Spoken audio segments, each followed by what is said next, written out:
Because of my great interest in history, I wrote this poem entitled Der Führer, which in German means the leader, which is what they called Adolf Hitler. Der Führer. Can you picture the hooked cross? Can you picture one big boss? A dictatorship of terror and loss? When the Reichsfuhrer rounds the bin, you can't imagine the sorrow then, and the SS men come charging in. Der Führer the mighty! Der Führer the bad! Der Führer! Der Führer! The whole thing's so sad. The Poles! Woe to the Poles! Poland was blitzkrieged. Führer killed those souls. He next targeted France, but the Maginot Line. His panzers went around it in no time. The Battle of Britain was now afoot. Propellers whirled, put, put, put. The Stukas, the Messerschmitts, the Hurricanes fly. Bombs hurtled down from the British sky. Operation Barbarossa and the summer came steaming. Under von Paulus's army gleaming. At Stalingrad a hard battle waged. But von Paulus's men needed no aid. Then the Russians struck back, they struck back hard. And the German army was definitely scarred. The battle raged, both sides fought hard. The Russians had victory, the Germans caught off guard. Ukraine was taken, St. Petersburg fell. But General Winter came, and the Germans yelled. General Eisenhower of the American regime invaded Normandy, his plan so keen.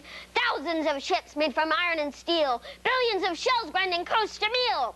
The millions of men came charging ashore, to France, to Paris, liberation galore. Only one thing burned on their minds, revenge, revenge, free Europe full tide. With backmen shelling and fighting and yelling, and down with Der Führer for every man. They arrived in Paris, full of hot steam, with victory parades and high esteem. Then on towards Berlin they plunged with a grin. With the Russians on the other side, it all came to an end. Hitler shot himself and ended his rule. No one has ever been that cruel. Though many years have passed since then and World War II has come to an end, this giant conflict is fought for a reason. Let no more Hitlers come and bring treason. To a world gone crazy, to a world gone mad, the great lesson of remembrance was here to be had. For this happened before with Napoleon, it shows the outcome of one sniff from the forgetfulness rose. One of my very favorite things to do is to recite tongue twisters. This one, Betty Botter, is one of my favorite and most fun tongue twisters. I'm going to say it slowly at first and then faster. Betty Botter. Betty Botter bought some butter.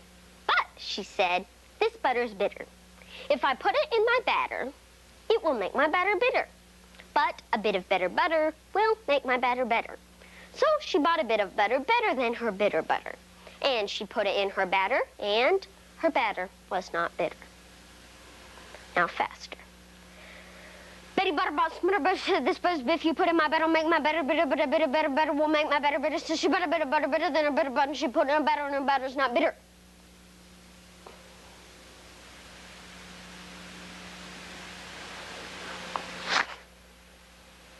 What?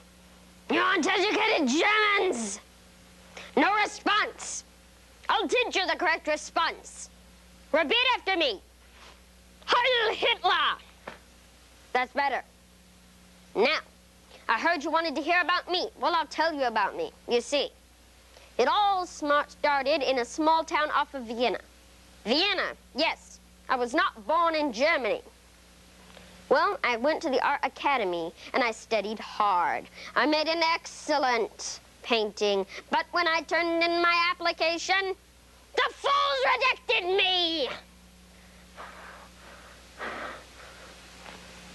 Well, they rejected me, and I was left penniless to roam the streets. During the summertime, I slept on public park benches. During the winter, in public heating houses for the poor. Well, this lasted for many a year, but finally, World War I broke out, and I joined Germany fighting for the Central Powers. Well, we were bogged down in the trenches for days, sometimes with nothing else to eat but rats.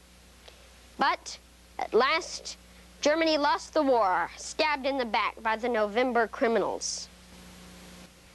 I became the leader, and I renamed this party, a name that is dreaded to many, the Nazi Party. Well, I saw that the government would not listen to my ideas. They never would. So, it was time for a patch. Armed assault on the government. Well, I attacked Czechoslovakia, swept over it easily, and then went to Poland. Now, in Poland, my division swept over the nation. And I named this new type of warfare Blitzkrieg, lightning warfare. Ukraine was taken, St. Petersburg taken, Stalingrad was lost, but we drove on to the gates of Moscow. What did I do at home in my spare time? I enjoyed recreational things like watching movies. Little Mermaid was one of my favorites. And then I would build up my blocks. And then take my toy cannon and shoot them down. This was always very fun, and I did it several times. What did I do when I found a speck of dirt in my office? Well, I'll tell you what I did. Get it out of my office! Get it out! Get it out! Get it out! Get it out!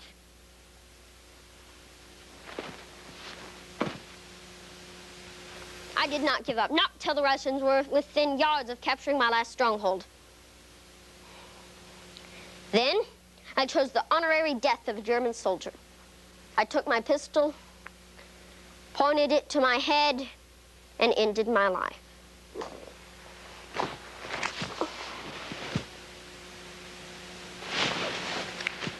And that is the story of the man named Adolf Hitler. There are two lessons I've learned from his life.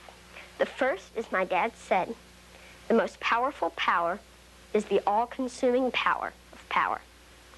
And the second, as it is written on a tombstone in Berlin, let no one forget, let nothing be forgotten. Remembrance, yes, that is surely the greatest lesson to be learned from the tyrant's life.